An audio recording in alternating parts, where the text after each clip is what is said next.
윤석열 당선인의 코로나19 소상공인 피해 보상 등 대선 공약은 대국민 사개국이었음이 드러나고 있다.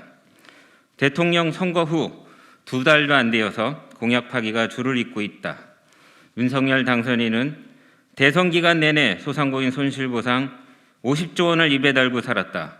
소상공인 단체 행사에서는 소급 적용 없는 손실보상은 반쪽짜리라고 질타하면서 소급 적용과 사각지대 없는 손실보상을 약속했다. 정초인 1월 2일에는 종로 족발집에서 임대료 반값 프로젝트 발표로 소상공인 자영업자의 표심을 자극했고 1월 11일 신년 기자회견에서는 임대료 나눔제를 야심차게 발표하였다. 그런데 4월 28일 안철수 위원장이 발표한 민생 로드맵 계획에서는 윤석열 당선인이 어퍼컷을 날리면서 강조해온 이런 핵심 공약들은 눈을 씻고 찾아봐도 전혀 찾아볼 수 없었다. 알맹이 없는 맹탕 대책에 지나지 않았다. 인수위 계획에서 증발된 이들 공약들은 사실 더불어민주당 이재명 후보가 선제적으로 제안한 공약이기도 했다. 여야 없이 발표되었던 이 민생 공약들은 집합금지와 영업제한 그리고 사회적 거리두기로 인해서 고통을 겪고 있는 소상공인 자영업자들의 일치된 요구였다. 당연하게도 대선 후보들은 정당을 불문하고 한 목소리로 공약화한 것이다. 취임 후 100일 안에 코로나 피해 보상을 마무리하겠다는 윤석열 당선인의 약속이 무색하게 취임도 하기 전에 역대급 공약 파기 기록을 남겼다. 윤석열 정부는 인수위의 공약 파기를 원점에서 전면 재검토하여 대선 시기 국민께 드렸던 약속을 철저히 이행할 것을 다시 한번 촉구한다. 윤석열 정부 출범의 즈음에서 윤석열 당선인 대선 공약의 철저한 이행을 위한 5대 요구안을 발표한다.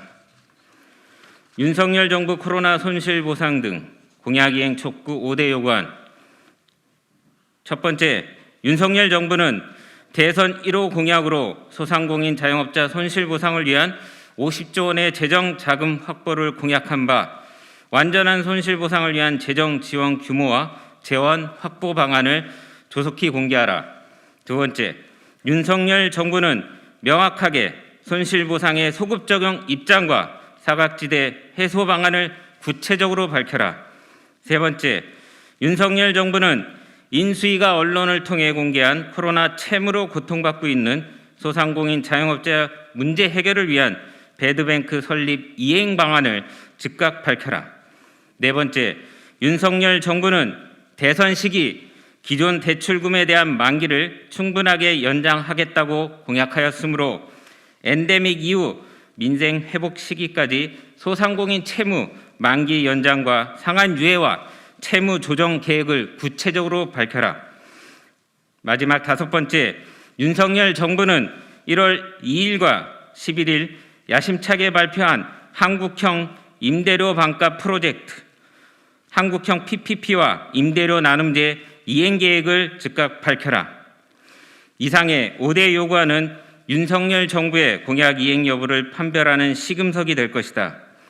윤석열 정부가 말만 앞세우고 실천과 이행 의지가 있는지 없는지를 소상공인 자영업자들과 국민들은 끝까지 지켜볼 것이다. 또한 온전한 손실보상 소급 적용, 50조 손실보상 기금 마련, 임대료 나눔제, 한국형 PPP 등 국민과의 약속을 손바닥 뒤집듯 아무렇지도 않게 파기해버리는 윤석열 정부의 출범을 국민들은 우려와 실망 속에서 지켜보고 있음을 명심해야 할 것이다. 국회 역시 공약 파기를 서슴지 않는 윤석열 정부가 국민과의 약속을 지킬 수 있도록 견제와 감시의 역할을 다하여야 한다.